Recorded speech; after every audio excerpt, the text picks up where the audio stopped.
What in the name of hell, you greedy bastards? Well, Disney, just when we think you couldn't stoop any lower, we get this. Isn't the Star Wars brand in enough trouble already? It's almost like Disney wants Star Wars to fail completely at this point. Back in December, Star Wars Theory did something that Disney Star Wars has completely failed to do, with the possible exception of Rogue One. Give us something that's actually enjoyable to watch. It gave us something new and compelling. There is more character development in Vader Shards of the Past fan film than there was in all 4 Disney movies combined.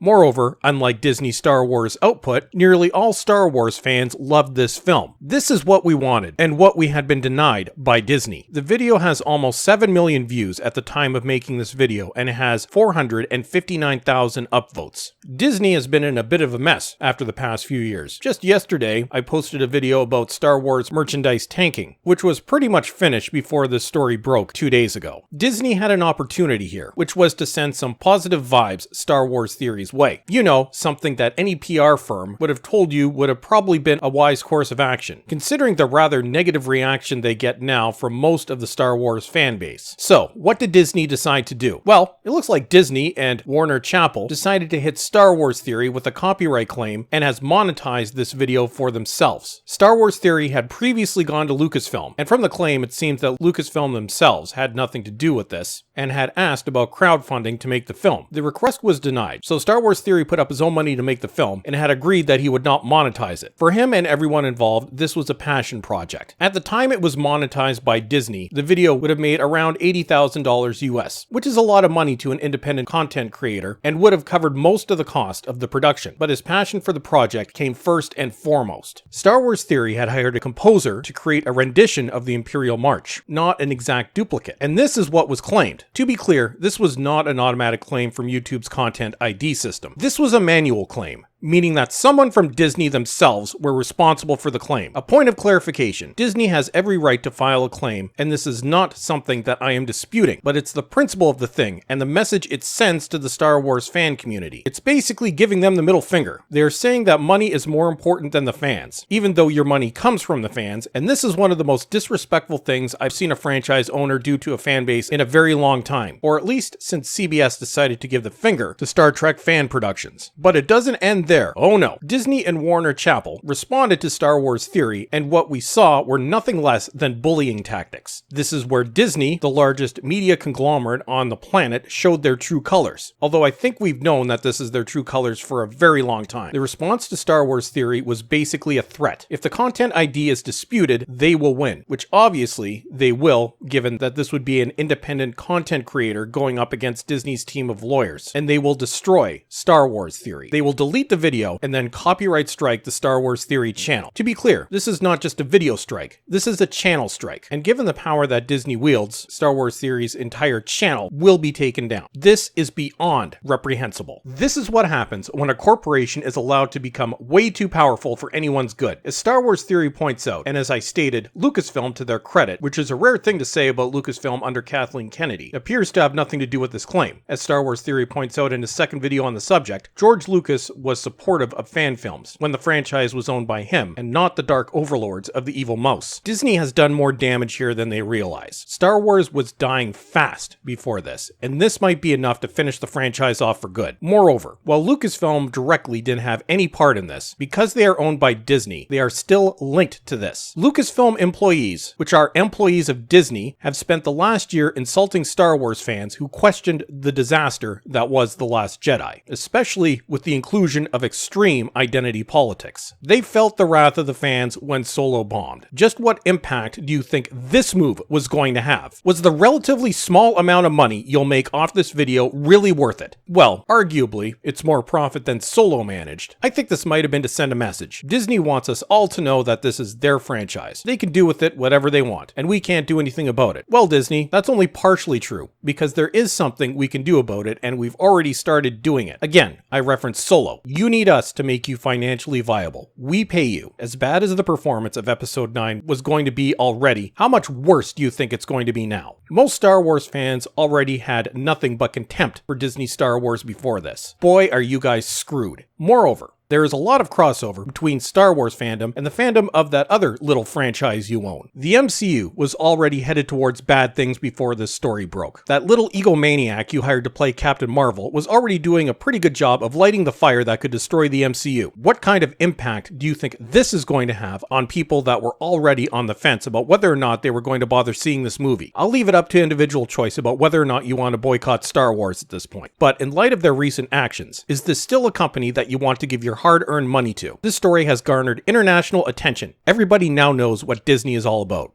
And that's it for today. Don't forget to subscribe and follow me on Twitter.